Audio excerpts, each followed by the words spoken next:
membahas gaib itu sesuatu yang tidak bisa dinalar loh, hanya bisa dirasakan. Yang menjadikan kehidupan alam gaib itu dianggap salah. Orang yang belajar tentang kehidupan gaib, orang yang pengen tahu dan mengkaji kehidupan gaib dikatakan sesat. Bahkan dikatakan musyrik, kafir ngoten niku.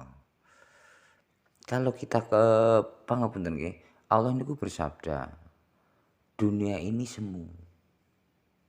Dunia itu hanya akan menghancurkanmu. Berarti dunia itu penuh kebohongan, penuh tipu daya. Jadi kebenaran itu hanya ada di alam gaib. Tetapi banyak orang sekarang yang mengatakan apa nggih? Belajar gaib itu sesat. Jadi menurut Allah, alam gaib itu alam kebenaran. Tetapi menurut umat, menurut manusia, menurut orang, alam gaib itu alam kebohongan, alam kesesatan. Ini bingung mboten kula jenengan. Bahkan ustaz banyak yang mengatakan ngoten. Jadi pangapunten, kita itu kebingungan sebenarnya saat ini. Sing bener sing ngendi? Saniki jenengan kaji, monggo jenengan renungkan. Kita hidup di sini bakal teng pundi? Kita akan hidup di alam gaib. Kalau kita nggak percaya, kalau kita nggak belajar tentang alam gaib, bagaimana kehidupan kita nanti di sana?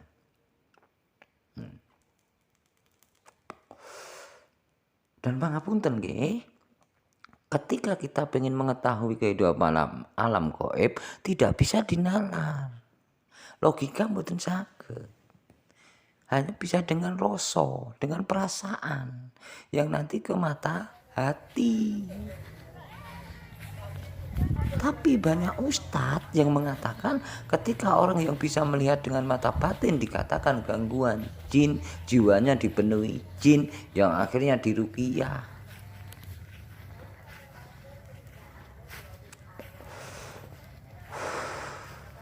Al-Imran ayat 13, kula selalu matur gini pangapunten. Karena kula pathokane niku. Orang yang beriman itu salah satunya atau tuntutannya itu pandangan mata batin. Mulanya banyak orang-orang dahulu khususnya di Nusantara di Indonesia dan di tanah Jawa khususnya niku pangapunten. Banyak kiai-kiai sepuh, ulama-ulama sepuh ya mereka berproses batiniahnya. Banyak bertapa, banyak zikirnya, banyak puasanya untuk mendapatkan pandangan mata hati. Ya pangapunten, kalau di negara asalnya Islam, asalnya agama Islam, di sana tidak mengenal pandangan mata batin. Di sana itu adanya logika nalar. Makanya banyak ulama-ulama yang dari sana datang ke Indonesia sekarang ini mengharamkan pandangan mata batin. Pripun? Padahal kalau kita runtut, kita kaji dari Al-Imran ayat 13, pandangan mata batin itu ketentuan Allah kepada umat yang dikehendakinya. Dan di ayat yang lain, itu ada ayat yang menceritakan Allah akan menutup mata batin umatnya yang dikehendakinya, yang nanti akan menjadi golongan kafir di akhir zaman ini, namanya Dajjal. Jadi orang yang punya pandangan mata batin, tapi pangapunten nggih, kalau beliau memanfaatkan untuk berjihad, berjalan di jalan Allah, dia menjadi golongan orang yang beriman. Saged ditampi mboten iki alon-alon.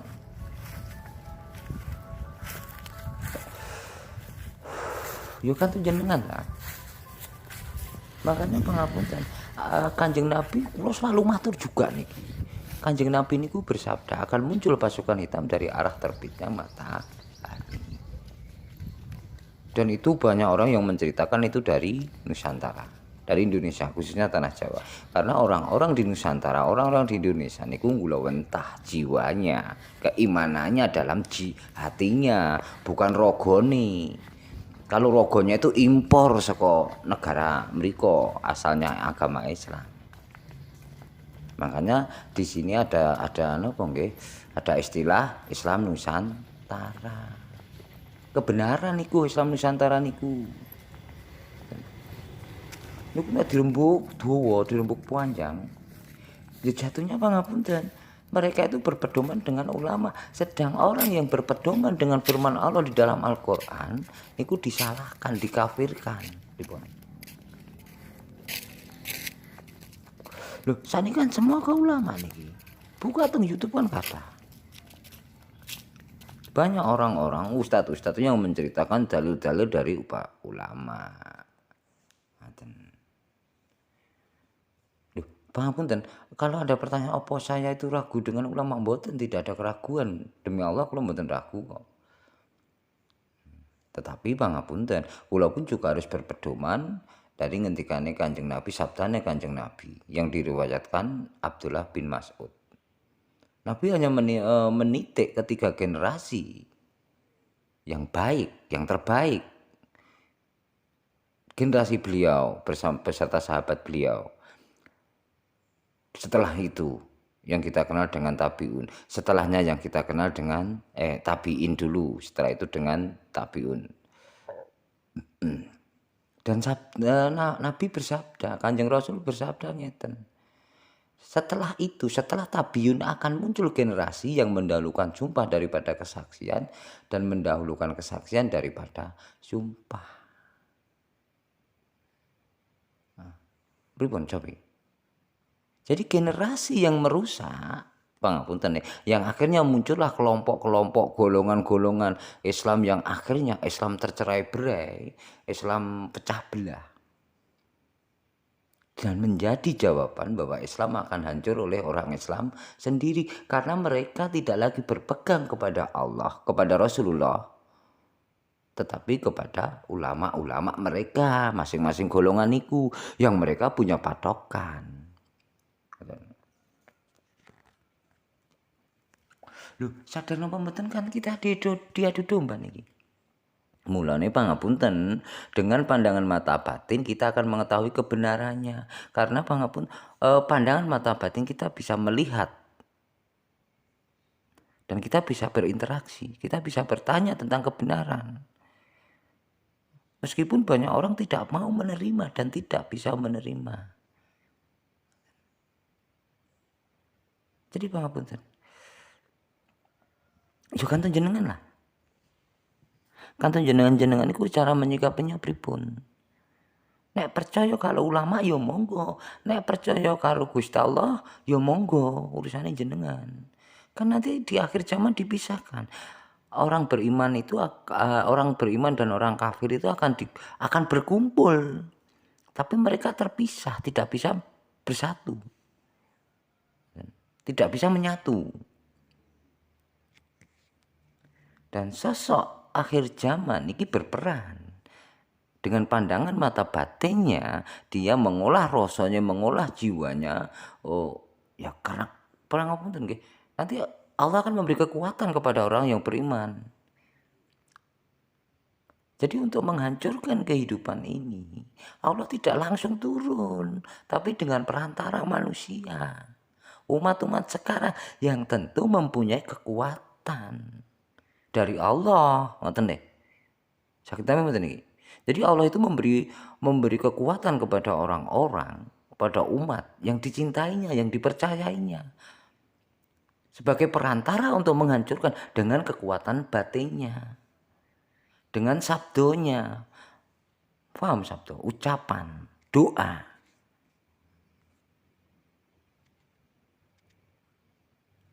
Gimana nanti direnungkan bareng-bareng mawon kanten jenengan.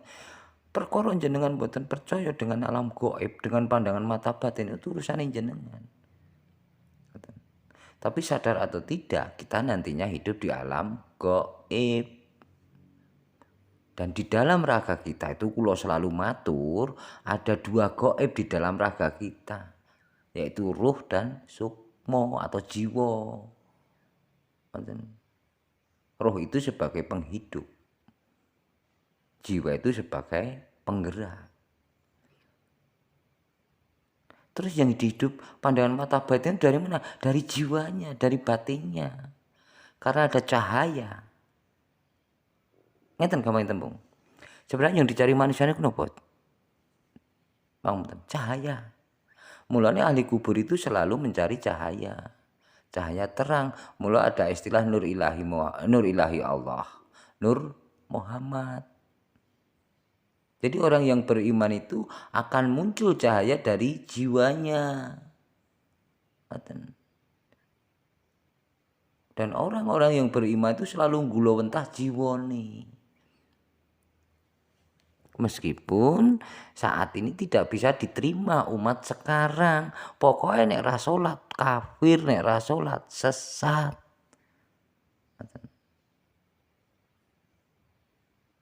Karena mereka hanya mensolatkan raganya, sedang jiwanya entah kemana. Padahal yang nanti kembali kepada Tuhan, kepada surga, ya tetap jiwa kita. Mulane niki pun monggo jenengan renungkan ciri-ciri dajjal niku. Ada tanda kafak di keningnya. Kafak tanda itu akan terjadi karena apa? Sering dibentur-benturkan. Meskipun pangapunten hanya orang yang punya pandangan mata batin yang tahu persis tulisan itu. Tapi kita diberi tanda dengan tanda hitam di keningnya.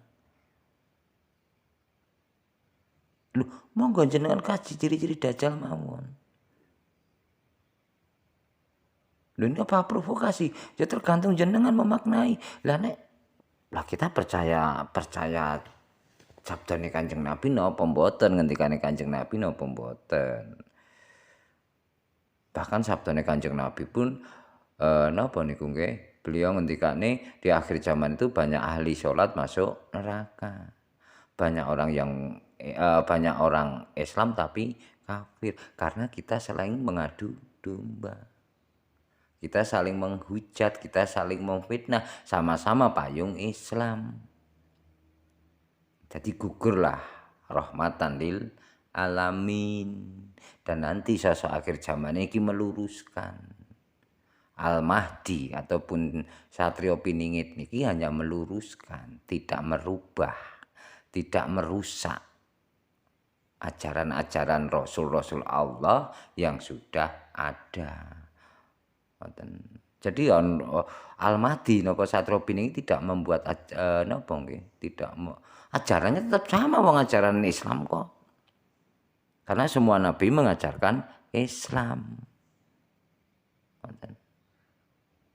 Lah kenjenengan pengen jadi wong Islam gulawentan rasamu, peperen nafsumu. Jadi kita harus mempersempit ruang gerak nafsu kita, khayalan kita, imajinasi kita.